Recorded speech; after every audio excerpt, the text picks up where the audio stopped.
Bonjour et bienvenue dans le jour 2. Aujourd'hui, on va voir comment faire des coupes impeccables.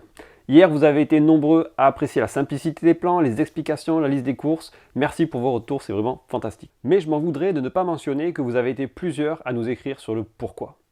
Vous avez été plusieurs à nous dire « Moi aussi, je le sens en ce moment-là. La perte d'autonomie, ça me saoule. Moi aussi, la surconsommation, ça m'énerve. Je l'ai fait et j'ai envie d'autre chose. » Et il y a même Bernard qui nous a dit moi aussi, j'allais chercher le sapin quand j'étais gamin, et aujourd'hui, c'est vrai que ça ne veut plus rien dire. Merci pour vos retours. Ça nous conforte dans ce mouvement dans lequel on accompagne des milliers de personnes à passer du mode consommateur au mode créateur. Et en parlant de création, aujourd'hui, on va faire les coupes, et pour faire des coupes impeccables, on va faire rapidement un gabarit. C'est le gabarit préféré de tous nos stagiaires. Pour faire ce gabarit, voici un extrait de la formation avec un de nos formateurs, Denis, de la formation Bricoler Malin, qui va vous montrer comment le fabriquer. On se retrouve dans 7 minutes. Comment on réalise ce guide? Eh bien, c'est très simple. Il va nous falloir dans un premier temps une planche assez épaisse. La mienne fait 19 mm là. Pourquoi assez épaisse? Parce qu'il va falloir qu'on visse 4 petites vis dedans. Et puis aussi quand on va le serrer avec des serre-joints, il faut quand même qu'il y ait de la matière. Donc 19 mm c'est bien, c'est un minimum. Et une autre, alors on peut faire avec la même. Moi j'étais obligé de prendre une qui est super fine. Parce qu'en fait, ici, ma machine longe le guide et j'ai pas beaucoup de place entre le bloc moteur et la semelle. J'ai que 8 mm peut-être. Ma latte fait 6 mm, donc dans mon cas, j'étais obligé de prendre une cale beaucoup plus petite. Mais vous pouvez prendre, si ça se trouve, la même épaisseur. Ça dépend de la distance que vous avez entre le bloc moteur et la semelle. Voilà. Donc, pour la planche, j'ai coupé 40 cm. Ouais, on va faire 40 et la petite latte 25, mais 25 qui dépasse, hein. 25 de là à là. Donc un peu, vous prenez la largeur de votre planche en plus. Donc allez, on va couper ça. Ici 40.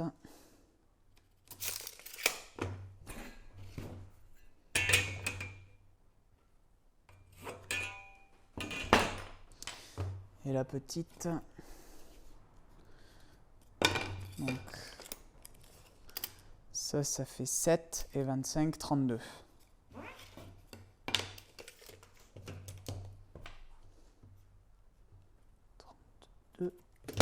Donc là, j'ai bien cette partie-là à garder, qui fait 40.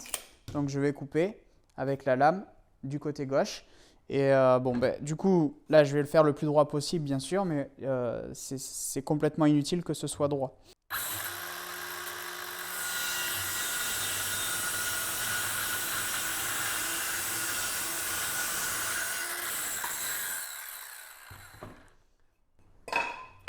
Voilà pour celui-là. Le petit bout.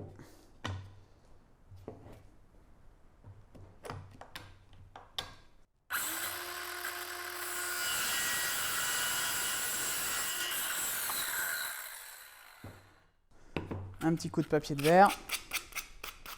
Voilà, du sang pour ébarber, pour enlever les petites bavures, c'est parfait. Ensuite, on va prendre notre scie circulaire, enlever la batterie pour ne pas se couper un doigt. On la met à l'envers et on va mesurer l'écart qu'il y a entre la bordure de la semelle et le milieu de la scie. Du bord au milieu de la scie, j'ai 10 cm. On n'est pas au millimètre, c'est pas très grave, parce que de toute manière, on va le recouper.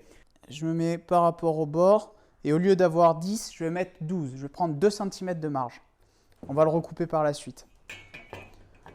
Je trace bien d'équerre. Voilà. Ensuite, je positionne ma petite latte bien contre. Voilà, bien contre le trait. L'équerre, parce que là, il faut que ce soit vraiment bien d'équerre. Alors, ce qu'on va faire, c'est qu'on va carrément serrer avec le serre-joint l'équerre. Ça, on est sûr qu'elle ne va pas bouger. Voilà. Je suis bien contre, je suis bien plaqué, c'est super. La petite latte, je la mets contre. Et on va visser la petite latte contre la planche. Alors, je vais lui tracer 4 points pour les vis. Alors, pour percer, fraiser, il y a plusieurs techniques. La plus facile et la plus rapide, c'est d'utiliser ce foret-là. Donc, un foret avec la fraise au bout. Donc, l'outil 2 en 1 que je vous parlais dans la présentation de ma caisse à outils. Donc, je le mets en bout et j'ai juste à percer. Et ensuite, en bout, je fraise. Voilà. Donc, ça, c'est le plus rapide, le plus efficace. Ensuite, si on n'a pas ce petit outil, même s'il faut l'avoir, celui-là, on peut pré-percer avec un petit foret de 3 mm. Donc, je vais tous les pré-percer.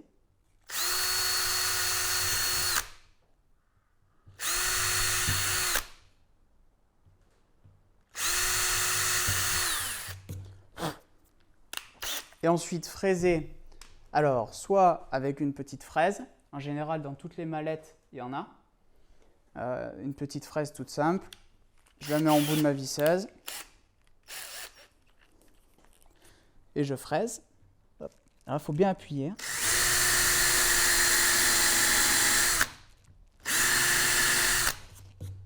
Voilà. Ou, si vous n'avez pas la fraise, encore une fois, on peut se débrouiller. Il faut prendre un gros foret. Alors là, c'est un foret, ça doit être du 10, que je vérifie. Voilà, du 10. Plus les gros, mieux c'est. Et c'est un foret fer, parce que le foret fer, pour les métaux, il a bien le bout, hop, qu'on voit bien ici. Il a bien le bout qui est en forme de cône, en forme de fraise. Et avec un foret pour le bois, ça irait pas pour fraiser les têtes de vis. Donc je prends mon foret pour les métaux et je viens fraiser ma tête de vis. Voilà, tout doucement. Et voilà, on reprend notre assemblage. Ici, je plaque bien ça. Ce qu'on peut faire, c'est que je vais lui mettre un serre-joint aussi. Comme ça, il ne bougera plus. Alors, bien contre l'équerre. Hein. Voilà. Quand il est bien contre, on le serre bien fort. On vérifie tout. Hop, c'est bon.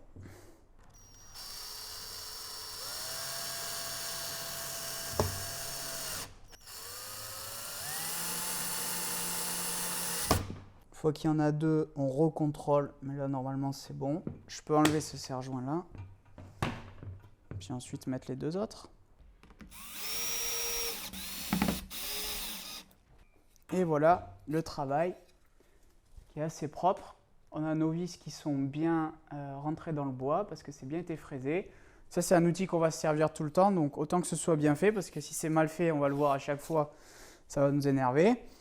Voilà, et puis il est presque fini. Il suffit de faire une première coupe le long du guide pour couper cette planche à la bonne distance. Hop, je reprends mes cales. Voilà, il faut bien le faire celui-là, bien à plat contre la planche, le long du guide.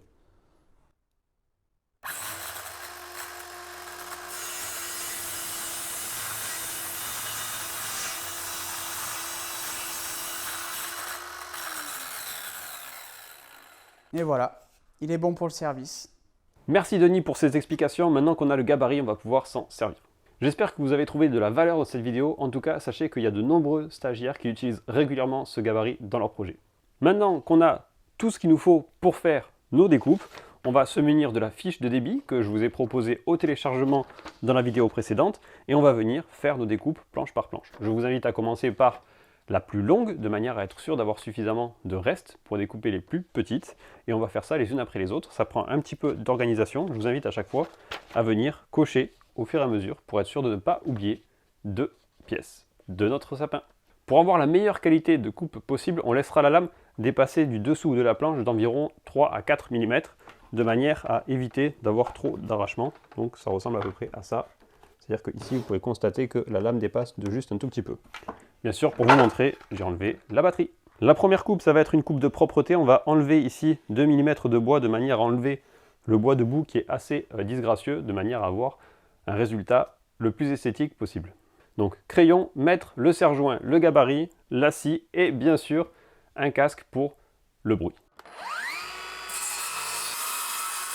Donc maintenant que j'ai ici un bois debout qui est propre, je vais pouvoir retourner ma planche et commencer mon débit. Donc la première planche fait 950 de long. Je viens ici positionner 950 mm. Je me positionne affleurant à l'extrémité. Je fais ma première marque. Je viens positionner ici mon gabarit et je le fixe avec mon serre-joint. Et je vais venir ici caler ma planche de bois de manière à ce qu'une fois que j'ai fini la découpe, je n'ai pas de mouvement et que tout reste correctement placé.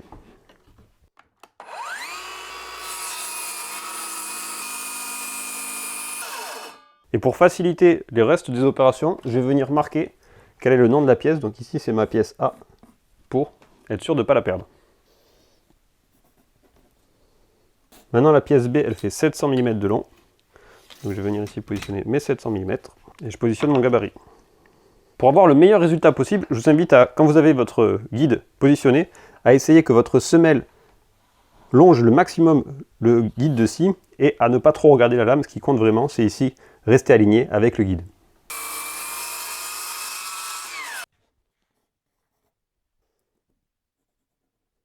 Maintenant que j'ai fait mes deux premières coupes, il me reste ici une chute et elle est beaucoup trop courte pour que je fasse la pièce C.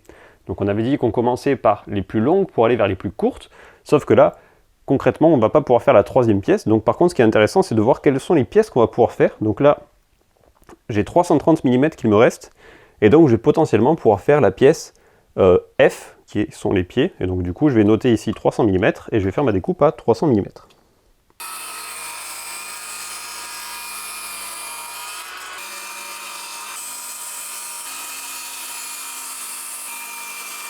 Là, il nous reste 2 coupes avant d'avoir fini et je me posais une question. Moi, je suis curieux, c'est le deuxième jour qu'on parle d'autonomie de fabriquer ces meubles pour avoir une meilleure empreinte écologique, se regrouper en famille pour retrouver du sens. Voilà pourquoi on le fait et c'est ça qui nous interpelle, mais je suis curieux de voir ce qui vous interpelle à vous. Si c'est juste sapin, c'est ok. Mais nous, on vous partage ça parce qu'on pense que c'est important que vous sachiez pourquoi on le fait. Je suis curieux, est-ce que c'est l'écologie? Est-ce que c'est l'autonomie? Est-ce que c'est l'expérience? Est-ce que c'est la fierté de soi? Est-ce que c'est l'équilibre que ça procure d'avoir une activité manuelle? Dites-moi ce qui vous rejoint le plus dans les commentaires en dessous de cette vidéo. Faites-vous plaisir, il n'y a pas de bonne ou de mauvaise réponse à cette question.